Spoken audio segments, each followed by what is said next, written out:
Listen, coaches, we have all been there. It's the first parent meeting of the season.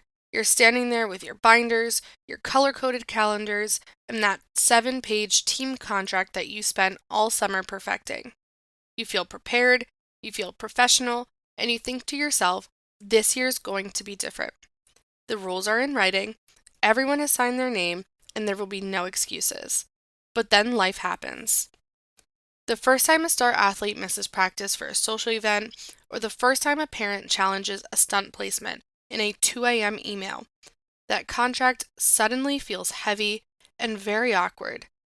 If you've ever found your heart racing before sending an attendance violation text, or if you've ever let a rule slide because you didn't want to deal with the drama of a consequence, this episode is for you. Today on Beyond the Bow, we're talking about why a contract is just a piece of paper until you have the courage to enforce it. We're going to discuss the paper tiger trap, how to handle the villain narrative when you stick to your guns, and why holding the line is actually the greatest act of love you can show your team culture. I'm sharing with you the mindsets that have helped me move from a coach who is asking for permission to a leader who is setting the standard. Let's get into the truth about accountability.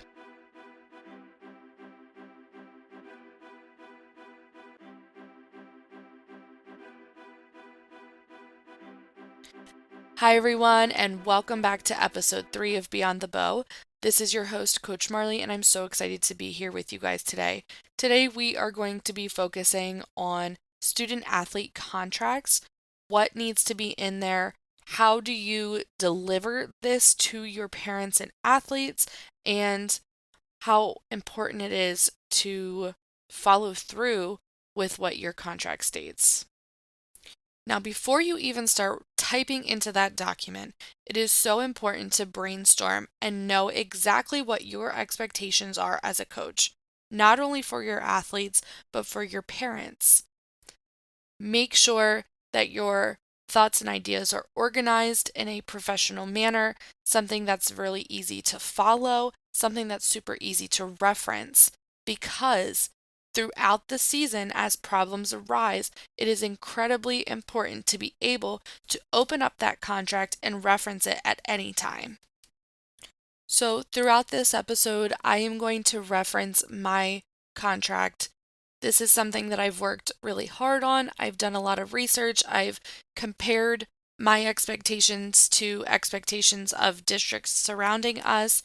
And at this point, I feel that our program has a really strong student athlete contract with no gray area. Anytime you have gray area, that allows athletes and parents to take things and interpret it in maybe ways that you are not intending them to be interpreted.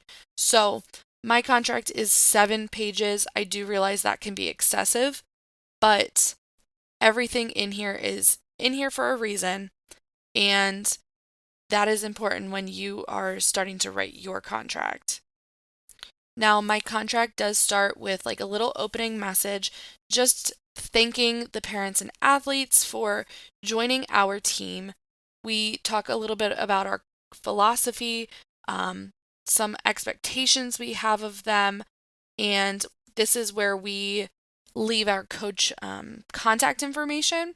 That way, if they need to get a hold of us before we have our communication platform set up, they do have a way to contact us. So typically, I leave my email address, and I do have a Google Voice number that I will leave there just in case of emergencies. Now, the best time to hand out the student athlete contracts are at the first parent meeting of the season. And this is where you set the tone and you point out the very important expectations that you have of your athletes. I know that, at least in my district, parents are extremely busy. They do not have time to read a 7-page contract, and they're signing, not realizing what all is included. And so, this first parent meeting, I do not read this word for word, but I do have certain things highlighted, and I make it a point to explain to the parents why it's in there. And this has helped eliminate a lot of issues if there have been issues in the past with attendance or just small expectations, I can go back and say, well, you signed this. And I did make sure to explicitly talk about it at the parent meeting. So please reference page whatever of our student athlete contract. Now, our student athlete contract has many subcategories where I explicitly talk about the specific expectations that go along with the subcategories. So, for example, our contract has general expectations, practice expectations, game expectations, double participation, transportation, academic requirements, discipline, coaches' availability and expectations, safety protocols, attendance policy, social media policy, and then our financial commitment. And I do realize that my contract is very repetitive, but parents seem to think that if it's not explicitly typed out under a certain category, then they don't have to like follow the rules. So I'd rather it say like the same thing over and over and get the point across than them say they had no idea that that was the expectation. Now, something that I feel is super important is our reputation as a sports team. And unfortunately, our school does not have the best reputation just based off of the city that we are in and different situations and things that happen in the city. But we constantly are stressing the importance of good behavior. And so, this is our very first expectation under general expectations. And it says, cheerleaders are expected to be school leaders at all times and to uphold the highest personal standards. Athletes must act in a respectful and, quote, professional manner at all times, remembering that they represent our school district in and out of uniform. Cheerleaders are to practice good sportsmanship, promote school spirit among spectators, and avoid negative reactions to things deemed unfair, such as losing. The cheerleading program is expected to display teamwork and unity at all events. Now, this should be a general expectation for every single sports team, honestly. You guys have to instill in your athletes that in or out of their uniform, they're still a cheerleader. They're still a part of your team, and their behavior can directly link back to our program, and it can unfortunately alter the reputation of the program. And so, this is a conversation that we have a lot in our general expectations. We also just talk about treating coaches, teammates, teachers, referees, other athletic teams, volunteers, and peers with respect at all times. Now, something that I'm constantly preaching is you do not have to be friends with everyone on the team, but there will be a certain level of respect that's given to every single person on that team. And that has helped us out a lot. I cannot force a friendship. You cannot force a friendship, but just making sure that they understand that, there may be some differences, but you will respect each other. This has helped us from a lot of conflict, actually. Now, other than that, our general expectations are just normal expectations. Cheerleaders will reflect team effort rather than individual concerns. And you must be able to accept constructive criticism for the improvement of the team and yourself. So, kind of like no brainer expectations, but it just needs to be written in there. There have been situations where we've had athletes who cannot accept constructive criticism, and it has put us like in a really bad place. And we've tried to like figure out the best ways to coach these kids, and there has been pushback. So that is what has led us to include that in our athlete contract. So after general expectations, we do go into practice expectations. Now, this all is going to seem like, well, yeah, duh. Like, of course you need to be on time. Of course you need to go to school the days that you have practice. But unfortunately, like, we have to write it out because people try to play the system. And, we are being told from the athletic department that certain things need to happen a certain way. Then we get pushback from parents. And so the best way to just keep everything consistent is by having it explicitly written out in our student athlete contract. So practice expectations, cell phones will be put away. You're not to be on your cell phone. If they are not in a specific stunt, then you're spotting. Um, you must be at practice on time. You must attend school on the days that you have practice. You must be fully dressed and have your hair out of your face and no acrylic nails and no jewelry. Like, all no-brainers, but like, unfortunately, we have to include it. Now, game expectations include everything I just said. Now, just a few extras. So, cheerleaders need to be familiar with all cheers, band dances, fight song, and material, as well as game rules in order to lead the crowd at appropriate times. Now, if my girls, for some reason, go out there and prove to me that they do not know the material, I'm pulling them after 3 times. 3 strikes, you're out. There's no ifs, ands, or buts. We do practice a lot of material. We will practice material before we practice stunts and tumbling. That just to help these kids make sure that they know it, but also they have to realize that they need to be practicing outside of practice. And so if we get to the game and you're messing up a lot, you're out. I had to put this rule in here because parents did not understand why their kids were getting pulled from the track at a game. It's like, excuse me, your athlete does not know the material. And that's crazy because everyone else knows it. Like, it's just like weird situations where, like, I literally taught you the chant myself. We've practiced it a million times. Now you're out on the track and you don't know it all of a sudden. Like, it's just kind of crazy. Cheerleaders may not drink anything other than water. They may not eat or chew gum on the track. They are not on the track doing their hair or makeup. And they are not to leave the track to visit friends or family during games or performances. Unfortunately, there have been situations where girls are leaving the lineup to say hi to family members. Like, it, it just doesn't look polished. And so I added that in there to make sure we're all on the same page there. Bathroom trips.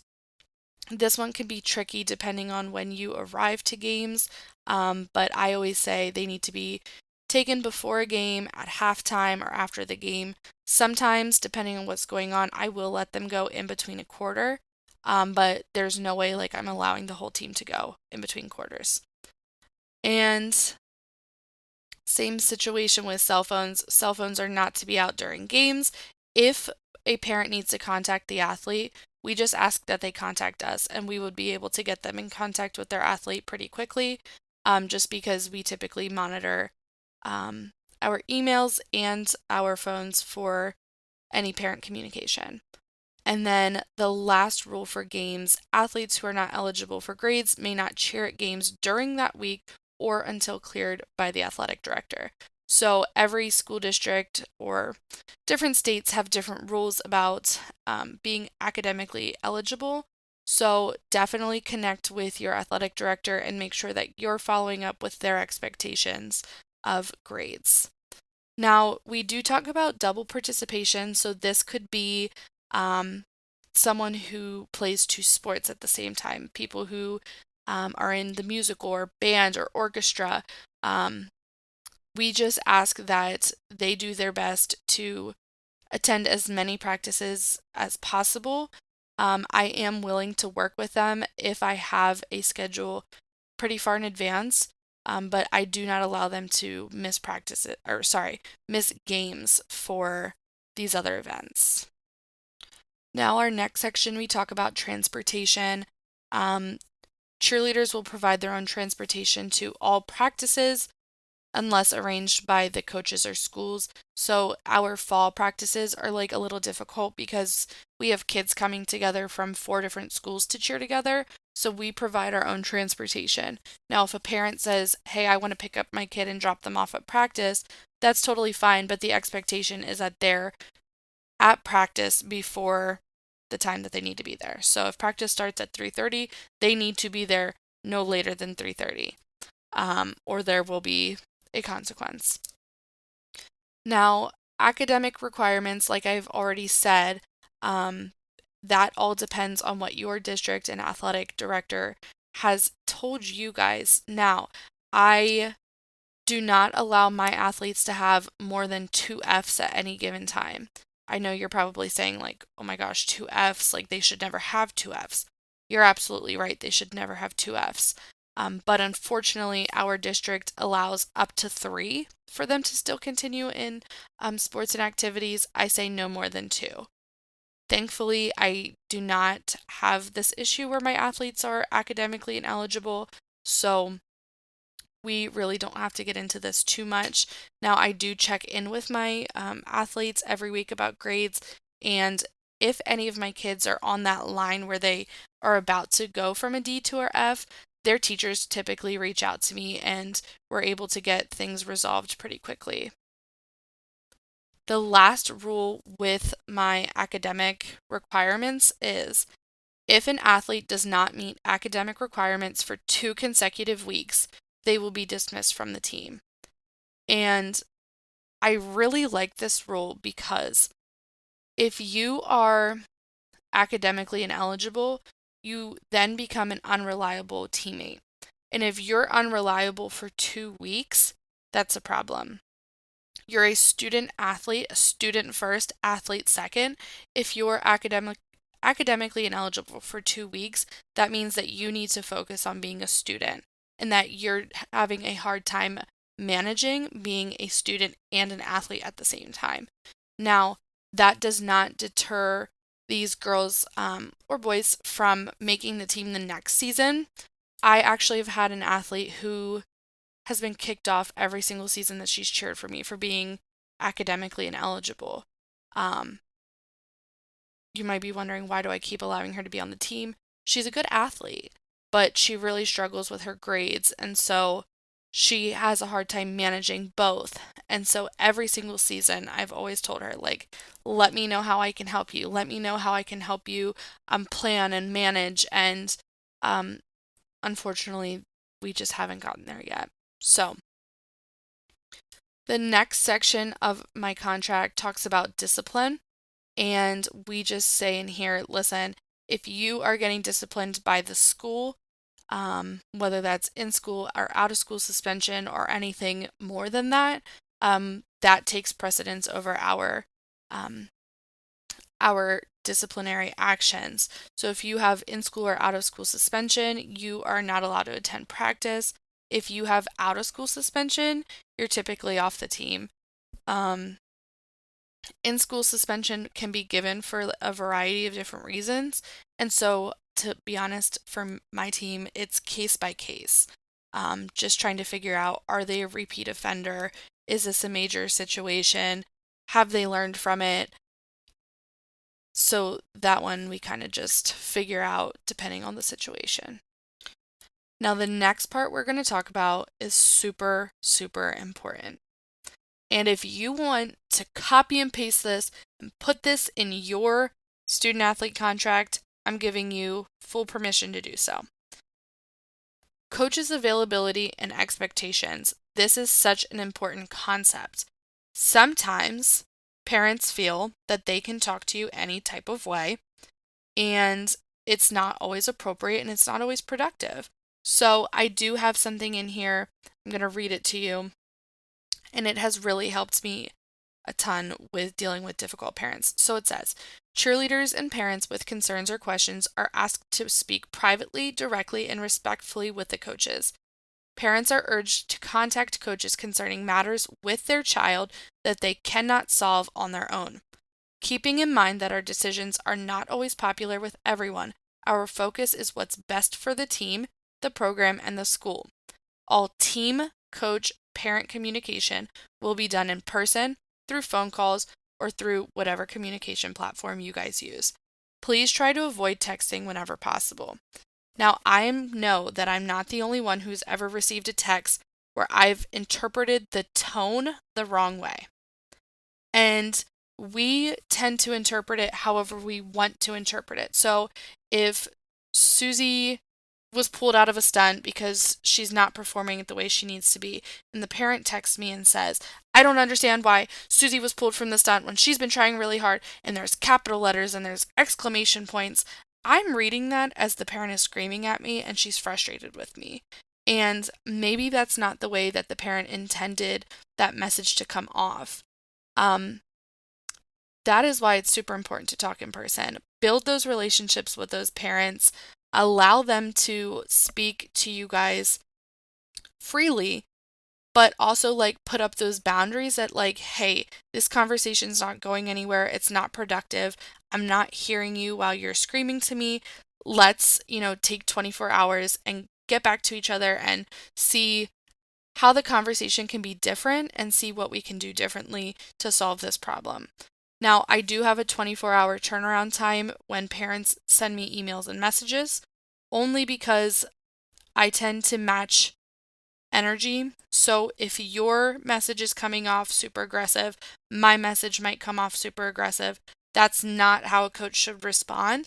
And so sometimes I just need to give myself time to calm down, make sure what I'm saying is appropriate, and resolves conflicts instead of starting conflicts. So take that into consideration. Make sure you have some sort of expectation in your contract about speaking to coaches, and save yourself the headache. Please do it. Now, something that I feel is super important is our safety protocols. So I just like to explain to parents that we do attend different trainings and we get certain certifications to make sure that we are safety trained. So this is what I say. Each year, athletes will learn progressional skills and techniques to ensure success and safety when performing stunting and tumbling skills. Each year, all coaches are safety trained through NFHS and maintain up-to-date first aid, CPR, and concussion certifications. Despite efforts to maintain correct progression and stay as safe as possible, accidents and injuries do happen. If you are concerned with the safety of your athlete, please contact the coaching staff. Unfortunately, with every single sport, injuries are inevitable. Now, there are certain steps to take to ensure that nobody gets hurt, and this is why we have a safety protocol section. So we say, coaches must be present for cheerleaders to perform any skills. Do not attempt stunts that you don't know how to do or that has not been cleared by the coach. Always use spotters. Never talk, laugh, or mess around when performing a stunt. Report injuries to coach as soon as they occur and follow all trainer and doctor recommendations. Always wear shoes and clothing appropriate for cheerleading. Coaches, why are we allowing our athletes to stunt in hoodies? I'm just wondering. Like, do we realize that this is a huge safety concern? Okay. Never wear any jewelry, no chewing gum. Oh my goodness. And stay hydrated, get plenty of rest, eat nutritious meals.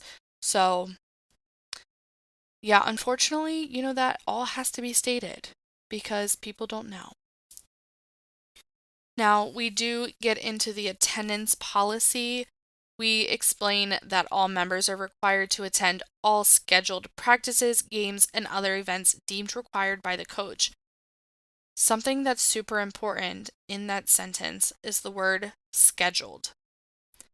I give my parents and athletes a schedule right after tryouts. That first practice, they have a schedule. If they come to me and say, Coach, I've got a dentist appointment in 3 months, it's been scheduled for the last 6, I can't come to practice. Okay, well, that's going to be an excused absence because you've had it planned for how long? You're letting me know way in advance. Absolutely, I'm going to excuse that. Now, if you have practice on Monday and you say, we need additional practice, come in tomorrow. We cannot penalize kids for not attending a practice that was not pre-scheduled, especially at the middle school level where they cannot necessarily be responsible for their own transportation. So, I know there have been situations where I have made last minute changes or I've added a practice last minute. If people come, they come. If they don't, okay, well, unfortunately, I should have been smart and scheduled it ahead of time, but I couldn't do that. So, you do what you can with what you have. Schedule your practices, schedule your fundraisers, and make sure all of your events are scheduled. So, that's my little soapbox. We talk about what is the difference between excused and unexcused absences. So if you're sick, you have a doctor's appointment, those are excused absences. Now, if you go to school and then you don't come to practice because you, quote, feel sick, even though I saw you at school all day and you were totally fine, and I don't hear from you that you're not coming to practice, like if you're a no call, no show, that's unexcused. 3 unexcused absences and you're off the team. I'm trying to teach the kids that no call, no show is unacceptable. And we have to realize as coaches, we are teaching kids skills for the real world. If they do not call and they don't show up to their job, their boss is not going to say, "Oh, that's okay, Susie. We get it." They're not going to say that. They're going to say, "You really screwed us over today, Susie. Thanks for not calling. Thanks for not showing up. You're done." So, this is just something that I do. Now, the kids who really love cheerleading and take it seriously, I honestly have no issues with them with attendance. Now, I do just like put a few things in here. If you know your cheerleader has to miss a practice or event, parents need to communicate with me as soon as possible. I need 24 hours in advance. If you know your kid's not coming to practice for whatever reason, you need to let me know. Even if a parent reaches out to me 24 hours in advance, that does not always make it an excused absence. And so that's a conversation that I have with the parents. I do lay out here that practices will be held at least 2 days per week during the season. If something comes up where we need to add additional practices, that will be communicated, but athletes will not be penalized if they cannot attend a last minute function. Now, if they miss the practice before a game, that athlete is not allowed to cheer at the game. That is whether it is an excused or unexcused absence. They may not cheer at that next game only because they missed whatever material was taught at that last practice. This has really helped with attendance because kids do not want to have to miss games, and a lot of times they miss practice for absolutely no reason. So, that is that with attendance. I mean, I go into like a lot of detail. I don't think it's worth reading, but just like show up to practice, show up to games, show up to events. It's really not that hard. Now, one more thing about attendance. If I have to stand on my soapbox with my kids about attendance, I always, always, always remind them someone did not make the team so that you could have a spot on this team. And they always like are like, "What are you talking about?" It's like, I had to make cuts this season so that you could be on this team. And now you don't come to practice? That's interesting. And I think me pointing that out definitely opens their eyes like, "Oh, shoot, she has a point." Now, we're going to get into the last 2 segments of my student athlete contract. You guys are going to be probably super surprised with what I talk about next. And just know that the reason that we have a social media policy is because these are true issues that we have had before. Unfortunately, in this day and age, we are seeing athletes who are younger and younger who are drinking alcohol and smoking, whether that's vapes, weed. Unfortunately, we're seeing a lot of it. It's being posted on social media, and it's not a good look. So, I have a few sentences in here before we get into what is not allowed to be on their social media. So, please be aware, as a member of our cheer team, you are held to very high standards, and anything you say or post online is a direct reflection of yourself, your teammates, your coaches, parents, and the school. This is super important. You are not just representing yourself, you're representing so much more, and I think it's important for them to know that and realize that. So, your coaches and the administration have the right to check any social media outlet at any time to ensure that this policy is upheld. Note that any of the following violations below will be taken seriously, and if violated, could result in your suspension from the team. I always, always, always talk about this. I am not stalking your social media. I don't care what you're posting on your social media. I don't want to see it. I don't want to follow you. Nothing. If you break a social media rule and your post or message is sent to me, that is when I see the social media, and that's why it says in here that we have the right to check any social media. That just covers me. If something's being sent, I'm quote seeing their social media, and so that's just covering me to make sure that I'm protected. I'm not stalking anyone's social media. But when they are in uniform, they're expected to be appropriate. And so if they're posting things on social media that don't align with our standards and mission of the program, then it can't be posted. So anything that could be sexual, graphic, homophobic, racist, that kind of stuff cannot be posted in uniform. Using pages to verbally degrade, abuse, bully, or demean people, any type of cyberbullying, that's not okay. We have on here, do not post any pictures of yourself or others using any type of vapes or drugs, no pictures of underage drinking or smoking. And then we literally say this: if you have to question if something is appropriate to post on your page, you should refrain from posting. And that's what I always tell them. If you have to second think this before you post it, then you should not be posting it. This unfortunately, we have been seeing more and more situations with the social media. I did have to let go an athlete in the fall.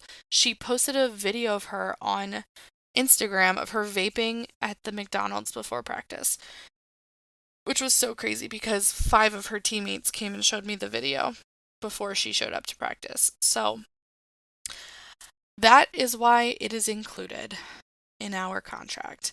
Now, the last part is very brief. We just talk about the financial commitment of being a part of the program.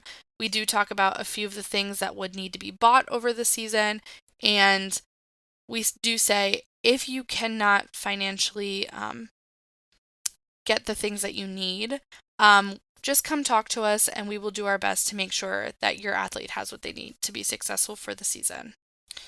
Now that I've gone over what my contract looks like, I know it was a lot. I know that things could be better, things could be worded differently, but this has really helped me out a lot. Thankfully, our athletic director is very supportive of this contract. I did have a situation where a girl was removed from the team for fighting, and fighting is grounds for immediate removal, and her mom was trying to fight it, saying that she was jumped. And after reviewing the footage, she was indeed not jumped. And our contract explicitly says that fighting is grounds for removal. So when she went to the athletic director to fight her being removed from the team, the athletic director said, well, there's nothing I can do about it. I have a contract that's signed by you and your athlete stating you will follow these expectations, yet you haven't. So she can't cheer the rest of this season. Now, she tried out for the winter team and she made the team.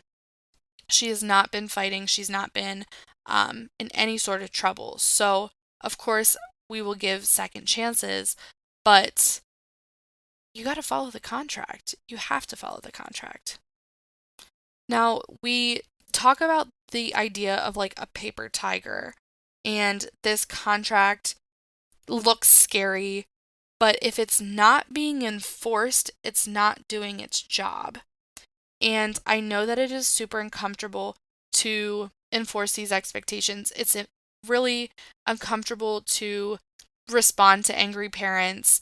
But if we want a team that has a good culture and has a good reputation and looks good and sounds good, we need to follow the expectations. I get so nervous every time someone emails me or calls me about something relating to cheerleading. And it's not because I know that I did something wrong. Like, I know I didn't do anything wrong. I'm following the contract that you signed, but it makes me uncomfortable to be questioned. So that is why it's super important that your contract directly reflects your personal expectations for your team or your program, and you stick to it. And I think the more and more that I have to have these tough conversations, the stronger I've felt as a coach, the more empowered I've felt as a coach. And every bad situation has helped guide me in the right direction of becoming a better coach. And I think that we need to take that um, point of view into consideration. And yeah, honestly, guys, have a student athlete contract. It's important. If you want to see a copy of mine, I am more than willing to email it to you. Just send me a message either on my TikTok or my Instagram account, and I would love to be able to share that with you guys. Now, thank you so much for listening to episode 3. If you have questions, reach out to me on any of my platforms, and I cannot wait to talk to you guys again for episode 4.